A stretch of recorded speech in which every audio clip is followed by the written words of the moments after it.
একদিন সকালে গিয়েছি, বাগান থেকে অনেকগুলি ফুল তুলে নিয়ে গিয়েছিলুম। মায়ের নিকট উহা দিতে মা মহা আনন্দিত হয়ে ঠাকুরকে সাজাতে লাগলেন।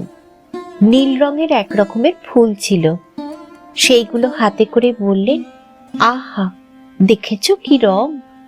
দক্ষিণেশ্বরে আশা বলে একটি মেয়ে একদিন বাগানে কালো কালো পাতা একটি গাছ থেকে সুন্দর একটি লাল ফুল তুলে হাতে নিয়ে খালি বলতে লাগলো, এ এমন লাল ফুল, তার এমন কালো পাতা! ঠাকুর, তোমার একই সৃষ্টি! এই বলে আর হাউ হাউ করে কাঁদে। ঠাকুর তাই দেখে তাকে বলছেন, তোর হলো কি গো, এত কাঁদছিস কেন? সে আর কিছু বলতে পারে না, খালি কাঁদে। তখন ঠাকুর তাকে অনেক কথা বলে বুঝিয়ে ঠান্ডা করেন।